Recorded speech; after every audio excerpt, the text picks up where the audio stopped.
బండి సంజయ్ కుమార్ గారు ఇంత చేసిన తర్వాత కరెక్ట్ ఎలక్షన్స్ మూమెంట్ లో ఆపేసరికి ఏమవుతుందంటే ఇప్పుడు కిషన్ రెడ్డి గారు అంతకు ముందు నుంచి అసలు ఎలా ఉంటుందంటే అండి, కిషన్ రెడ్డి గారిని స్టేట్ ప్రెసిడెంట్ చేయడము, పిహెచ్డీ కంప్లీట్ చేసిన వ్యక్తిని తీసుకొచ్చి మళ్ళీ తీసుకొచ్చి ఎల్కేజీలో పడేసినట్టు ఉంటుంది. ఆయన ఆల్రెడీ ఉద్యమాలు చేసి ధర్నాలు చేసి కార్యకర్తల్ని సమిష్టి చేసి కష్టపడి 34 సంవత్సరాల పార్టీ కోసం కష్టపడి లీడర్లు వెంబడి తిరిగి ఐడియాలజీ కోసం పనిచేసి ఎంతమంది డబ్బులు ఏరేసినా కూడా దానికి లొంగకుండా నమ్మిన సిద్ధాంతం కోసం పార్టీ ఎమ్మెల్యే టికెట్ 25 సంవత్సరాలు 30 సంవత్సరాల తర్వాత ఇచ్చినా కూడా అప్పటి వరకు కూడా పార్టీ కోసము ఐడియాలజీ కోసము ఆర్గనైజేషనల్ పరంగా పనిచేసిన కిషన్ రెడ్డి గారు ఈరోజు సెంట్రల్ మినిస్టర్ అయ్యారు. He has reach that level. ఇంకా ఆయన మళ్ళీ ఇక్కడికి వచ్చి ఈరోజు దీక్ష చేస్తున్నారు, ఉపవాస దీక్ష చేస్తున్నారు. అసలు ఆయనకు అవసరం లేదు అసలు. కానీ బండి సంజయ్ కుమార్ గారు బిల్డ్ చేసుకున్నారు. ఆయనకు ఒక అవకాశం ఇచ్చిండుంటే ఈయన లీడర్షిప్లో what is party in Telangana state అనేది పోర్ట్రే అయ్యేది. అంటే ఇంత కష్టపడిన ఇప్పుడు పాదయాత్ర ఉందండి, ఎంతమంది పాదయాత్ర గురించి మాట్లాడుతున్నారు. బండి సంజయ్ కుమార్ గారిని జిఎస్ చేసిన తర్వాత అంటే ఇప్పుడు అధ్యక్ష మార్పు జరిగిన తర్వాత ఎంతమంది పాదయాత్ర, కానీ padayatra has like put on so much influence, చాలా ఇన్ఫ్లుయెన్స్ చేసింది స్టేట్లో. ఇప్పుడు పాదయాత్ర గురించి మాట్లాడే వాళ్ళు లేరు. No what is BJP, nothing, zero. అది మేము మాట్లాడేది పాదయాత్ర విషయంలో అండి. మేము చేసిన కష్టం విషయంలో బండి సంజయ్ కుమార్ గారు చేసిన ఇంత పోరాటం ఏమైపోతుందంటే చెప్పుకోవడానికి ఉంటుంది, కానీ కొంతమంది నాయకులు ఎలా ఫీల్ అవుతారంటే ఆ నాయకుడిని మేము ఎందుకు ఎలివేట్ చేయాలి, ఆ నాయకుడిని మేము ఎందుకు ఎలివేట్ చేయాలి, కొన్ని అంశాలని తగ్గించే ప్రయత్నం చేయాలి. అదే బండి సంజయ్ కుమార్ గారు ఉండుంటే, ఇదే నాయకత్వం వెనక ఉండుంటే ఈ పార్టీకి ఇదే బీజేపీ ఫ్లో ఇంకొంచెం ముందుకు వెళ్ళేది. సో మేము బాధపడేది ఒకటి, బండి సంజయ్ కుమార్ గారి నేతృత్వంలో ఎలక్షన్స్లోకి వెళ్ళలేకపోయాము. ఇప్పుడు కిషన్ రెడ్డి గారు వచ్చారు. కిషన్ రెడ్డి గారు ఏంటంటే చాలా సిస్టమేటిక్ వ్యక్తి. రేపు పొద్దున 12 o'clockకి మీటింగ్ అంటే 11:50 కల్లా ఆయనకి రిపోర్టింగ్ వచ్చేసేయాలి. సో ఇది లైక్ ఒక టైం టేబుల్ ప్రకారం, సిస్టమ్ ప్రకారం. బండి సంజయ్ కుమార్ గారు చాలా మాస్ లీడర్. మన కిషన్ రెడ్డి గారు చాలా క్లాస్ లీడర్. అని ఇవన్నీ చేసి చేసి చేసి చేసి he has reach that saturation level. ఇప్పుడు కొత్తగా ఆయన కిందకు వచ్చి మళ్ళీ చేసేది ఏం లేదు. మీరు ఇందాక చెప్పినట్టు ఒక పిహెచ్డీ చేసిన వ్యక్తిని మళ్ళీ తీసుకొచ్చి ఎల్కేజీలో వేసినట్టు ఉంది. కానీ he has his knowledge, he has his reputation.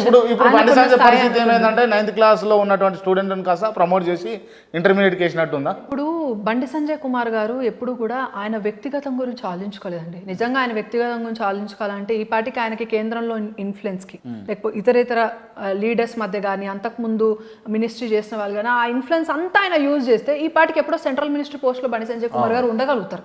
కానీ ఆయన ఇప్పుడు ప్రెసిడెంట్ నుంచి జిఎస్ వెళ్ళారు. యాజ్ పర్ హిస్ ప్రొఫైల్ ఆయన పొలిటికల్ కెరీర్ పరంగా ఆయన చాలా ఫాస్ట్గా ఎదిగినట్టే, ఒక గ్రాఫ్ అనేది స్ట్రైట్ లైన్ పోయింది.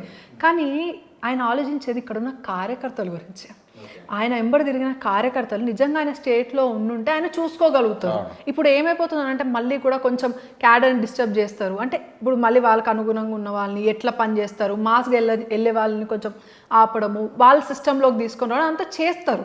కాబట్టి ఎప్పుడు కూడా ఆయన ఆలోచించిన నా కార్యకర్తలు నేను ఏం చేయాలి, నన్ను నమ్ముకొని 3 సంవత్సరాలు నా వెంబడి తిరుగుతున్నారు, వాళ్ళ కుటుంబాలు పక్కన పెట్టారు, నన్ను నమ్ముకొని లాఠీ చార్జీలు తిన్నారు, దెబ్బలు తిన్నారు, జైల్లోకి వెళ్ళారు, వాళ్ళ కుటుంబాలను వదిలిపెట్టుకొని ఈరోజు వాళ్ళ ప్రాణానికి కూడా వాళ్ళకి వార్నింగ్స్ వచ్చాయి, చంపేస్తాం రాబాయ్ నువ్వు పోతే అంటే కూడా చంపుకో రాబాయ్, నాకు బండి సంజయ్ కుమార్ గారు. నీ ఫ్యామిలీ ఏమైందంటే నా ఫ్యామిలీకి ఏమైంది, బండి సంజయ్ ఉన్నాడు, నేను పోయినా కూడా నన్ను అన్న చూడనికి వస్తాడు, నా కుటుంబాన్ని కూడా అన్న చూసుకుంటాడు అనే గుండె ధైర్యంతో, అంత గుండె ధైర్యము ప్రతి కార్యకర్తలో ఉందండి. ప్రతి గ్రామ స్థాయిలో మూల కార్యకర్తల్లో కూడా ఆ ధైర్యాన్ని నింపింది బండి సంజయ్ కుమార్ గారు. కాబట్టి ఆయనే ఆలోచించిందంటే ఆయన నమ్ముకొని వచ్చిన కార్యకర్తల గురించి తప్ప, పార్టీ గురించి తప్ప, ఆయన స్వతహాగా ఆయన నిజంగా నేను ఎదగాలి అని ఆయన అనుకుని ఉంటే ఈ పార్టీకి 2 సంవత్సరాల కింద కేంద్రం అంతా అయినా ఆశ్చర్యపోవాల్సిన అవసరం లేదు.